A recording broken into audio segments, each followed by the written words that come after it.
Number one, Azane Kaka number one. Bonjour et bienvenue à tous. Les simulateurs de vol et les jeux vidéo d'aviation nous donnent parfois l'impression que piloter un avion est un jeu d'enfant.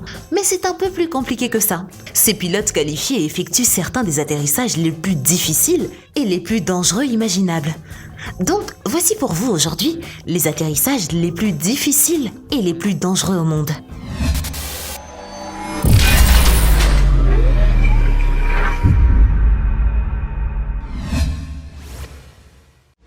Et surtout, n'oubliez pas d'aimer et de vous abonner pour ne rater aucune de nos vidéos. Les atterrissages sur porte-avions. Les porte-avions sont les navires les plus puissants fournissant une plateforme à partir de laquelle les missions nautiques et aériennes peuvent être lancées. Leur manœuvrabilité a cependant un coût car leur piste est courte et l'instabilité des courants et des vagues de l'océan en font sans doute les atterrissages les plus difficiles que les pilotes puissent jamais être amenés à faire de nos jours. Ils ont une conception en angle qui permet d'effectuer simultanément les atterrissages et les décollages, mais il n'y a toujours pas assez de place pour que les avions en approche puissent décélérer complètement. Ils doivent calculer avec précision leur atterrissage pour se poser au bon endroit et des câbles s'accrochent à l'avion pour l'aider à s'arrêter complètement. Tous ces atterrissages peuvent être assez pénibles, d'où la raison pour laquelle ces pilotes sont considérés comme les meilleurs des meilleurs.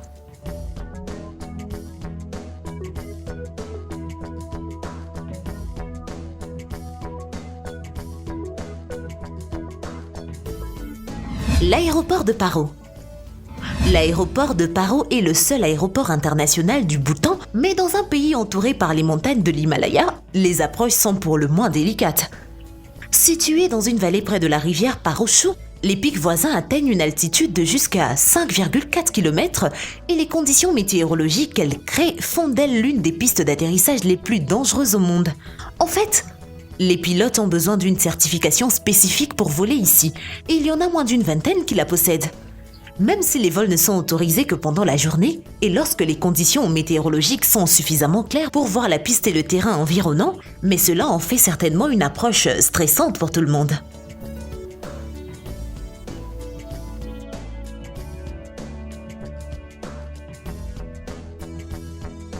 L'altiport de Courchevel. Il sert la station de ski des Alpes françaises et, comme on peut s'y attendre d'une piste d'atterrissage en montagne, les choses sont loin d'être normales. D'abord, elle est extrêmement courte avec une longueur de seulement 537 mètres et pour compenser cela, afin d'aider l'avion à ralentir, elle a été construite avec une pente de 18,6%. En atterrissant sur une pente, l'avion décélère beaucoup plus vite que la normale, mais cela pose des problèmes supplémentaires. Les pilotes doivent être précis lorsqu'ils atterrissent ici, avec tant de montagnes autour. Il n'y a pas de possibilité de faire une deuxième tentative. Pour rendre les choses encore plus difficiles, la piste n'a pas d'aide au balisage lumineux ni de procédure d'approche aux instruments. Ce qui signifie que les pilotes doivent calculer la meilleure façon d'atterrir de manière différente chaque fois.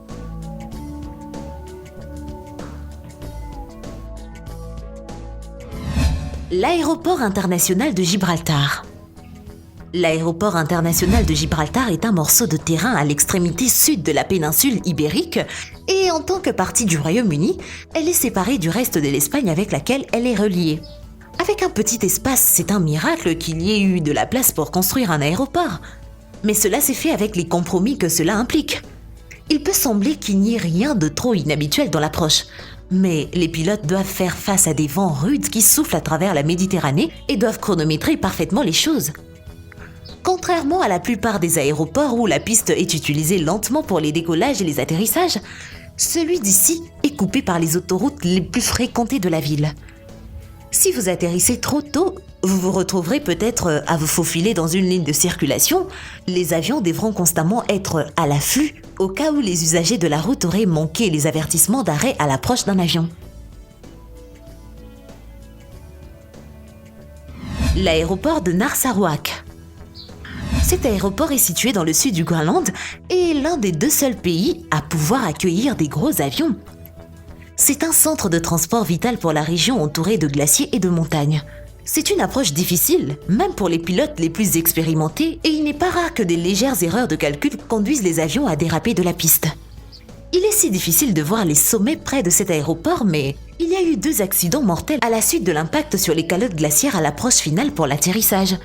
C'est sans doute une question à laquelle pense tout pilote qui vole ici. Et c'est la raison pour laquelle une formation supplémentaire est nécessaire avant d'être autorisé à tenter l'expérience. L'aéroport de Barra. L'investissement nécessaire pour construire une piste et des installations aéroportuaires dédiées peut être beaucoup trop coûteux pour certains endroits. Et sur la petite île écossaise de Barra, ils ont carrément supprimé le tarmac. C'est le seul endroit au monde où des vols réguliers atterrissent sur une plage de sable et où les choses doivent être parfaitement chronométrées car à marée haute, toute la piste est submergée sous l'eau. Les vols sont limités aux heures de jour seulement, mais il y a une urgence la nuit qui nécessite une évacuation immédiate de l'île. Il est possible d'éclairer la plage avec des feux des véhicules selon 3 dispositions qui permettent une distance d'atterrissage comprise entre 2600 et 2800 pieds. Seules les Twin Orthez utilisent l'aéroport et en raison des paysages étonnants lors de l'atterrissage, il n'est pas surprenant que ce soit régulièrement voté comme l'une des meilleures approches d'aéroport dans le monde. Il faut bien sûr une main ferme de la part du pilote pour garder l'avion sous contrôle, car un seul mouvement pourrait entraîner un atterrissage dans une dune de sable. La piste de Matekan. Le Lesotho est un petit pays montagneux qui se trouve entièrement en Afrique du Sud, et si vous ne voulez pas emprunter l'une des routes de montagne accidentées et escarpées qui y mènent, votre seul choix est de vous y rendre en avion avec des villages aussi éloignés et très peu de terrain plat. Cependant, l'une des pistes du pays est peut-être la plus extrême du monde, connue sous le nom de piste d'atterrissage de Matekan. Elle est principalement utilisée par des organisations caritatives et des vols médicaux pour fournir une assistance aux communautés voisines. Elle a une surface bosselée qui est entretenue par certains des habitants, mais le plus remarquable est qu'elle se termine par une falaise qui mène à une chute de 600 mètres. Après avoir franchi les sommets en approche, les pilotes doivent toucher le sol avec précision, sinon ils risquent de couper le bord de la falaise. Les décollages ici sont encore plus effrayants car la piste n'est pas assez lent pour atteindre la pleine portance. Les avions tombent dans le précipice avant de prendre assez d'élan pour s'envoler. L'aéroport de Congonhas. L'aéroport de Congonhas est l'un des aéroports les plus fréquentés d'Amérique du Sud qui dessert la ville de Sao Paulo au Brésil, mais les pilotes ont longtemps averti que l'approche, en particulier vers la piste 35 de 1900 mètres de long, elle est si dangereuse qu'elle risque de créer une tragédie. Quand vous regardez par les fenêtres lorsque l'avion s'apprête à atterrir, vous ne pouvez pas vous empêcher de remarquer la hauteur des bâtiments qui vous entourent et dont vous avez l'impression d'effleurer le sommet pendant l'approche finale. Les conditions météorologiques changent rapidement dans la région et les pilotes ont très peu de marge de manœuvre pour atterrir. Dans l'industrie, on parle souvent de porte-avions. S'ils ne parviennent pas à poser les roues sur le tarmac dans les premiers 1000 pieds, on leur dit d'abandonner et de réessayer. Les choses dérapent un peu et les pilotes sont obligés de retenter le coup.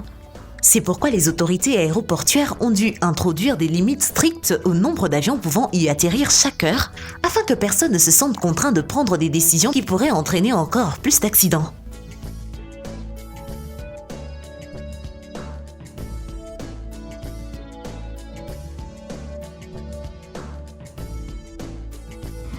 L'aéroport de Gisborne. Cet aéroport couvre un petit site de 161 hectares près de la ville de Gisborne. Sur la côte est l'île du nord de la Nouvelle-Zélande. Tout d'abord, les 3 pistes en herbe et la piste principale en béton de 300 pieds de long ressemblent à ce que l'on attend d'un aéroport à terminal unique. Mais celle-ci est plutôt inhabituelle. En raison de l'espace limité pour les trajets à l'entrée et à la sortie de la ville, la piste principale est traversée par une voie ferrée. C'est l'un des seuls endroits au monde où cela se produit et nécessite une attention constante et une communication entre le contrôle du trafic aérien, la compagnie de chemin de fer et tout avion en approche pour s'assurer que la piste est dégagée au moment où ils font leur approche. Des plans sont cependant en cours d'élaboration pour rediriger la voie ferrée car c'est une complication qui n'est tout simplement pas nécessaire, surtout dans l'intention de la ville de commencer à attirer un nombre croissant de touristes dans les prochaines années. L'aéroport de Tioman. L'aéroport de Tioman est le seul terrain d'aviation sur la petite île malaisienne de Tioman et il est connu dans la région pour être l'une des pistes les plus difficiles où atterrir en toute sécurité. Le problème n'est pas vraiment la piste de 3254 pieds de long elle-même, mais avec l'approche du tarmac que l'on peut voir qu'au dernier moment avant d'atterrir, les pilotes doivent se mettre sur une trajectoire qui les mène directement vers une chaîne de montagnes. Et c'est tellement contre-intuitif de faire cela qu'une cible en damier a été installée pour les aider à garder le cap. Juste avant de l'atteindre, ils doivent faire un virage serré à 90 degrés. Les équipages mettent souvent des gilets de sauvetage avant d'atterrir, au cas où les choses tournent mal, ce qu'ils font bien plus souvent qu'on ne le penserait. Et voilà, c'est tout pour aujourd'hui. Quel aéroport est le plus dangereux selon vous? Dites-nous tout dans les commentaires. N'oubliez pas de liker la vidéo et de vous abonner pour plus de vidéos toujours plus divertissantes. Merci d'avoir été avec nous et à très bientôt sur Dr Butt. Eh bien, merci d'avoir suivi cette vidéo et surtout, n'oubliez pas d'aimer et de vous abonner pour ne rater aucune de nos vidéos. Quant à moi, je vous dis bye bye.